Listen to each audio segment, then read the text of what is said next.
Երեք արտերկրում բնակվող մեր հայրենակիցներին զգուշացրեցի, որ եթե նրանք ընտրակաշառք վերցնեն, նույնիսկ երբ արտերկրում են, մեր ծառայությունները իմանալու են դա եւ գիտեն, եւ երբ որ նրանք Զվարթնոց օդանավակայանից կամ մյուս անցակետերից մտնեն Հայաստան, անմիջապես ձերբակալվելու են։ Ինչ արեց դրանից հետո մեր լրատվական դաշտի մի մասը, այն մասը, որը, ինչպես հայտնի է, օլիգարխների ձեռքի կրճոններով է սնվում, այսինքն ծախված է։ Սկսեցին մեկը մյուսի հետևից քննադատական հոդվածներ գրել, թե հասեք, այս ինչ է կատարվում, Ռուբինյանը վախեցնում է։ Մի հատ կեղտոտ թերթ կա, հատկապես կեղտոտ, որ նույնիսկ որոշել էր, չգիտեմ ինչի, ոսկեղենիկ հայրենը թողնել մի կողմ եւ գրել էր Ռուբինյանը ստրախ է գանյա տանում։ Չգիտեմ ինչի հնարավոր չէր գրել, ուղղակի վախեցնում է, բայց ինչև է։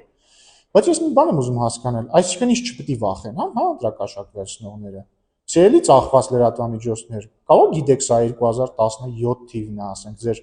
սիրելի Սերժ Սարգսյանի կամ Քոչյանի կամ Կալուգացի օլիգարխի եղբոր իշխանավարման տարիներն են, երբ որ ընտրակաշառք բաժանողը կամ վերցնողը չպիտի վախենա, որովհետև իշխանության հրանգով է դա անում։ Ձեռ եք առնում։ Այո, ես վախեցնում եմ։ Բոլոր ընտրակաշառք բաժանողները եւ վերցնողները պիտի վախենան եւ պիտի իմանան, որ նրանք բռնվելու են, ձերբակալվելու են, ձև չունեն։